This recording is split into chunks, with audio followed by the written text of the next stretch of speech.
Hey guys, I'm back today for another album review. Today I'm going to be reviewing Atoms for Peace's Amok. Atoms for Peace are a supergroup, I guess you'd call them. They formed back in 2009 to perform Thom Yorke's Eraser. That was his solo album that he did, and yeah, they formed in 2009 so they could perform that live. And now they've released an album all together. The members of Atoms for Peace are Thom Yorke, of course, from Radiohead, Flea from Red Hot Chili Peppers, who is the bassist, Nigel Godrich, who has done some recording engineering and stuff with Radiohead, and I believe he was on the keyboard and doing synths. Joey Waronker, I hope I pronounced that properly, he was the drummer of Beck and r.e.m. He does the drums on this album. And Mauro Refosco, I hope that was probably the name I'll fail if I pronounce one wrong, so. But yeah, they're the members of Atoms for Peace. The album itself is like an electronic album, a lot of variety of sounds and that sort of thing. Like the closest thing it'd be that it'd sound to would be probably The King of Limbs by Radiohead. A lot of the songwriting sounds very familiar, even like some of the experimentation with sounds. The sounds just sound a lot richer in this album.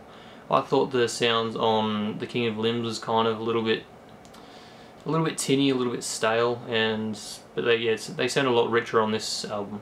Overall, Amok has like brilliant production. It's just I couldn't fault it at all. I don't think. There was one song that had I wasn't sure on the synths, but I think that it was probably deliberate. And I'll get into that when I go through the tracks. The opener, Before Your Very Eyes, straight up reminded me of Red Hot Chili Peppers actually, which is surprising because like the start of it doesn't actually have a bass line, not one that was prominent or really noticeable anyway. Just in the way the guitar sounded, it was just that kind of hard to describe, kind of like a surfy kind of chill guitar. The song had a great drum beat, really good production, as I was saying, like all of them had production, so good production, so I won't go into that again. Very rich synths, a catchy melody, a lot of variety in sounds. As I said at the start, all of these tracks have a fair variety in different sounds and that sort of thing. Overall, I couldn't really fault much in this track. It was pretty good. The song actually reminded me a bit, overall it reminded me a bit of Cymbal Rush, which was the closer on Thom Yorke's Eraser, that was his solo album. Just because of how kind of driving and intense it is, mainly, and the sounds were fairly similar as well. The second track, Default, again it's got a lot of interesting dynamic sounds. It had a really great melody, but I thought it kind of dragged on for a little bit too long, and I actually thought of a fair few tracks on this album, and I'll get into that in a minute.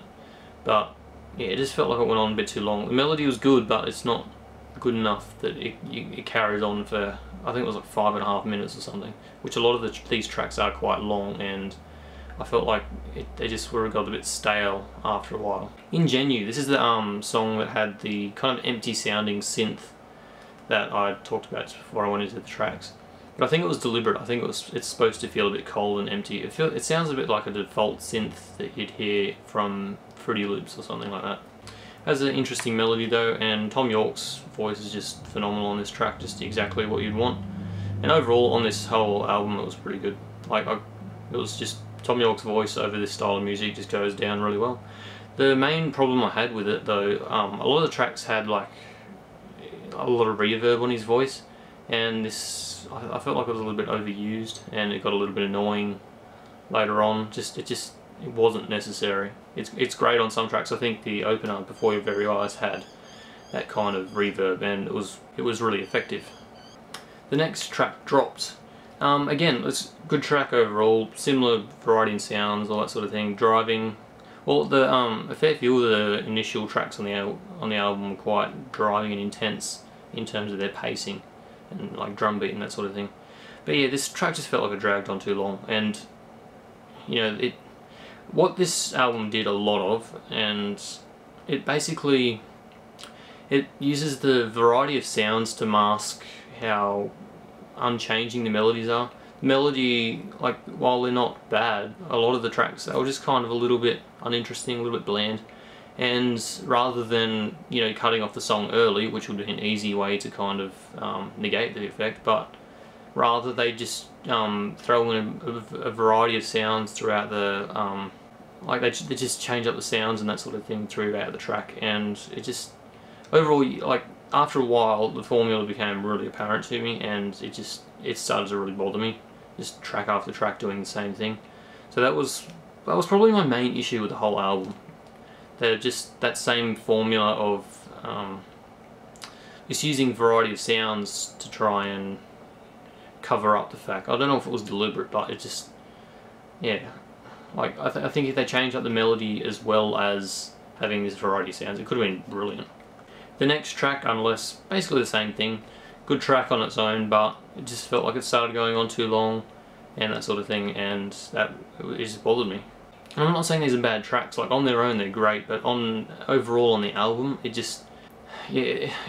feels like it starts dragging on as an album just because of the same formula over and over and over again, and it really, yeah, it was off-putting. Stuck Together Pieces was actually a bit of a change in pace. It's kind of got a bit more chill kind of feel to it, a more relaxed pacing. The bass line got really repetitive after a while though. This is the only track which I didn't really like the bass line. Like, I guess it was okay on its own, but the track dragged on so long and it was unchanging, and the bass line just went on and on and on, and but like, again, like on its own the track was good. It was just too long. Judge, Jury and Executioner. I think this is going to be a single they're releasing. This was a quite interesting song, except for throughout it's got like a chorus of Thom's vocals in a really reverby, very reverby kind of, yeah, background vocals. And I found them, like that reverb, as I said earlier on, it was a little bit overused, and yeah, in this track I didn't want to hear it. So that was the main issue, but the rest of the track was really great. It had a lot of interesting sounds. It had this like clap drum beat, which was really present. It had this like acoustic guitar, which was really interesting. It was a nice addition that we hadn't heard so far on the album. And the bass line was the bass sound itself was quite, it almost sounded a bit like someone was humming. Like, that's probably the best thing I could compare it to, but it was really good. Really interesting, a nice variety on the bass sound. Reverse Running. I felt this track and the closer were both a bit better in terms of variety and that sort of thing. They changed it up a bit, and I didn't find myself getting bored towards the end of the track. The tracks, I should say. Reverse Running had like this electric guitar going through it, and it sounded a bit like something you would have heard on The King of Limbs in terms of like the songwriting. Yeah, the electric guitar itself, like that melody it played, was really beautiful, and it's just, yeah, again, like an additional different sound that was really effective. It had like a really odd drum beat, like in pacing, and it was really interesting. Like overall, it was just a nice change of pace. The song itself like changed over its time, and it was just good.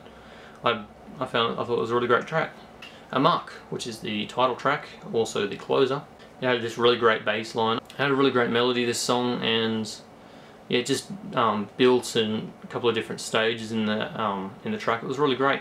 The 8-bit synth though, I wasn't sure on. Like, I like the melody it played, but it just, like, the sound itself was a little bit out of place. I think this is probably just my opinion rather than a general thing that a lot of people would agree on. But yeah, I just found like, yeah, it just sounded to me like it was a little bit, it was put in there for variety's sake, but it didn't really add anything. It was a little bit too much, but that was just me, I think. So overall, I'm going to give the album a 7 out of 10. My reasoning being, in summary, like, it has some really great sounds. The production on it, as I said, was brilliant.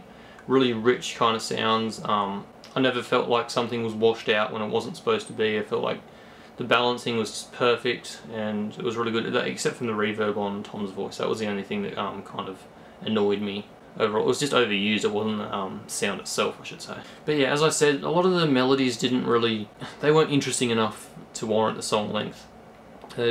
Sure, the sounds kept changing and developing, but the melody stayed the same, and most songs throughout the middle of the album, like I think the opener and the two closers were probably the only ones that didn't really suffer from it too much. But yeah, the formula just was used over and over again, and it became too apparent and bothered me a bit much.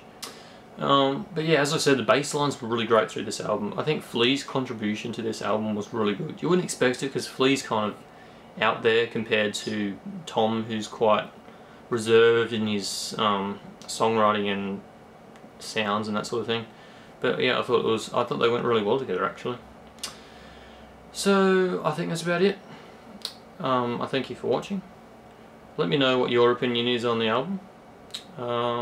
I think overall it was a pretty decent album. It was just that repetitive formula that it kind of bothered me, and then a few other little things. But overall it was good. It was a pretty decent album. I'll be listening to it again, and I certainly look forward to what Atoms for Peace put out in the future. So yeah, thanks for watching. If you have a suggestion on what you want me to review, then leave it in the comments. I may consider it. Well, I will consider it, but I may or may not do it. I don't know. There's certain music I just don't feel is possible for me to enjoy. Does that make sense? Like, if you're going to suggest a metalcore album, I'm probably not going to be able to like it, so just don't bother. But, well, I shouldn't say don't bother, but just expect that there are certain genres that are very unlikely that I'm going to enjoy, or at least be able to review with a proper amount of fairness. But anyway, thanks for watching again. See you next time. Goodbye.